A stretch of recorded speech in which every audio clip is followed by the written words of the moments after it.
Grayscape Snipers Media. to my left, snipers to my right. I make the wrong move, I might lose my life. That hurt. Oh. Episode 106, Find Him, Deathmatch with an Invisible Attacker. Oh, God. Deathmatch with an Invisible Attacker. Hello, Aces. My name is Alex Gray. Welcome to the Maverick Ace Show. I'll be your host for today. Please allow me to introduce to some and present to many the star of our show, Maverick Ace. What's up, Maverick? What's up? How you doing, man? Good. Hey, you looking good over there. You got the championship belt? Yep. What'd you do to get that? Well, what I did was I bought it. That works too. Very good. Very good. All right. Today we'll be discussing Dragon Ball Super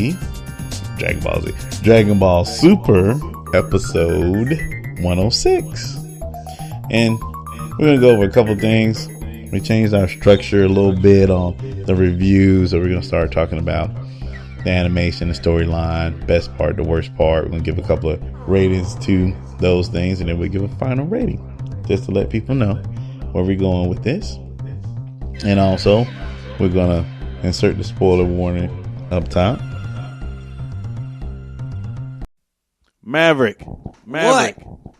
I'm Detective Maverick from the Northeast Quadrant. Something big. What is it? What is it? Oh no! Spoiler alert!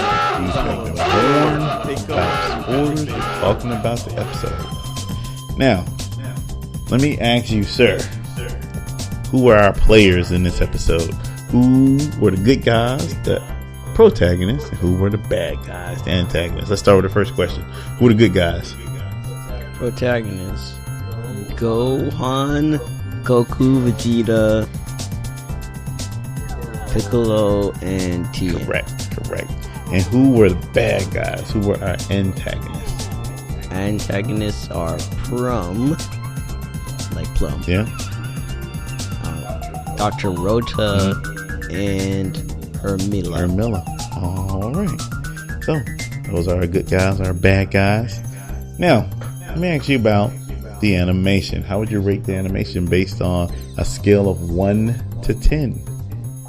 On the animation, I'd rate it an 8. An 8. Okay. How would you rate the storyline? The storyline, I'd rate it a 9. 9. All right. Now, give me your thoughts on the best part of the episode. The best part of the episode was when Goku and Vegeta were throwing boulders at Pro. Yeah, that was a pretty old school tag that they're throwing rocks, right? All right, and give me your worst part of the episode. The worst part of the episode, I'd say, was when Tien got knocked out with her mill. All right. So let's take it from there. Give me a brief synopsis of the episode. Yeah, let's just go through it. We start off with Dr. Rota. And he makes an announcement. Looks like he's looking down at Piccolo and Gohan. And he's going to show him his secret power. And he gets sniped. I mean, clean. Knocks him out completely. And so our heroes take cover. Piccolo and Tien. And they're trying to figure out where it comes from. And so as the episode progresses, what we find is someone is using these little orbs to track heat. And that's how they're figuring out where people's positions are. And so in the beginning, I originally thought it was one sniper. Did you, or did you always know it was two? No, I just thought it was just a sniper. Okay. And you tell me about the second half. What happens after that?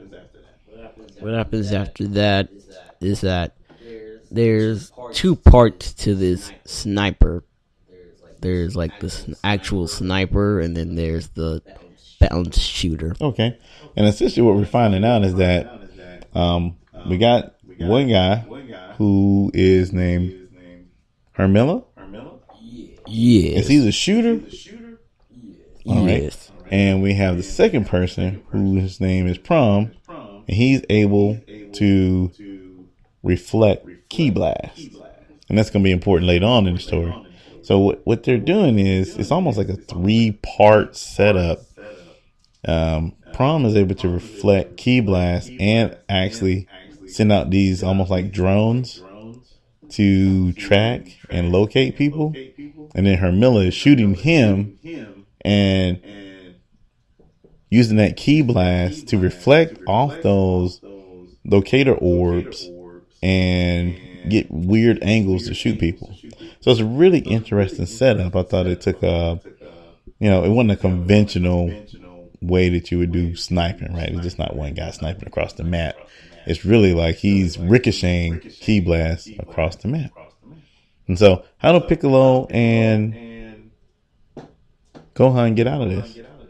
Well, how they get out of it is like destroying the orb that guy throws out. Right. And so it looks like they kind of throw out a rock. Rock gets hit. After it gets hit, Gohan is tracking the movement. He locates it. They find the orb. Piccolo kind of picks it up and like, okay, this thing is tracking us by heat, right? And from doing that, it's okay, we're going to have to move forward. And so Piccolo's pretty much a pretty good strategist. What was his next thing he did when he found out that they were tracking everything by heat? After that, he tried to make a whole bunch of hot spots. Okay. And then in doing so, they're trying to move through the map, essentially, or through the arena. I'm still thinking Sniper Ghost. I've been playing that. So they move through the arena using those heated parts of the arena to see if they can outsmart the sniper. And so what does he do in return? Well, what he does is he rapid fires everywhere. Yeah, that was crazy. He kind of like rained down Key Blast from everywhere. So they kind of got pinned down. And so our next hero up the bat is Tien. So he has the novel idea of we gotta flush this sniper out. So what he starts to do is the multi-form technique, where he duplicates himself into 4 individual clones of himself, and he starts to run in the direction, or at least what he thinks is the direction of the sniper. So what'd you think of that technique? I thought it was pretty unique. Yeah, it was like a pretty good technique. So, like he could see and control the arena. That's right. I forgot about that point. And duplicated himself. He already has 3 sets of eyes as one person. He's got that third eye, right? So if you multiply that times 4, he literally has 12 sets of eyes, right? So that helps him find out the location of the sniper. And so he finds, is it Hermilla or Prom who's the shooter? Hermilla. Okay. And so what was that conversation like? Give me more information about that. Well, once he found the sniper, he was like, "Get him out!" So he was like chasing him down. He was trying to get him, and then after that, Hermilla shot almost all of the Tiens down. Okay. But it had 1 Tien left, right? And so when they try to get Tien out, they essentially fall. He jumps, but one of the clones grabs him, and it was pretty much a draw. And he got a lot of praise from Beerus that he was able to get him out. But then we're left with Prom, right? Who really didn't have any offensive powers without someone either shooting at him or him redirecting Key Blast from his partner. So he encounters Goku and Vegeta, right? And then Goku and Vegeta, their first thought is to what? Their first thought is to Key Blast him. And then that didn't work, right? Because because those two are very powerful. So those powerful ki blasts. Was it the Final Flash or was it the Gallic gun. Use the Gallic gun, and Goku used the Kamehameha. Kamehameha wave, which is a really good attack, especially in tandem with those two. But what happens is he absorbs that, runs it back. They can't use that. So they go old school. They use rocks, right? They start picking up boulders and throwing it at him. And so he's on the run, but he runs into, who does he meet? Tell me how it ends. Well, how it ends is Prum runs into Dr. Rota. Then after that, Dr. Rota's just holding him saying, I got a new technique, and it's going to be, then Goku and Vegeta just blast him out. Wait, no, not Goku and Vegeta, just Vegeta. He just blast him out. Okay. All right. That's pretty much wraps up our review. Give me your total rating for the entire review. My total rating is going to be a 9. All right. I can agree with that. I thought this was excuse me. I thought this was a pretty good episode. It has its ups, its downs, but for the most part, it was really entertaining. I like the strategy. I did also like the fact that, it wasn't a fight of might, but a brains. Got Piccolo thinking of ways to get around it. You got Vegeta thinking of ways to get around it. You got Tien showing off some of the skills. So I thought it was really a well-rounded episode. So I think I would agree with you. I might not give it a 9, though. I think I'm going to give it an 8. I like the Master Roshi episode a little bit better than this one. Just because, I'm a fan of Master Roshi. So, any of the final thoughts before we close here, man? Well, if I had some final thoughts, it'd be that Roshi, he needed a break on this episode, basically. And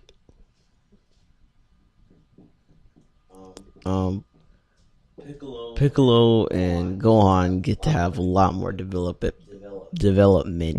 in this episode. Right. All right. Well, I can agree with that. Well, thanks for listening to the Maverick Ace Show.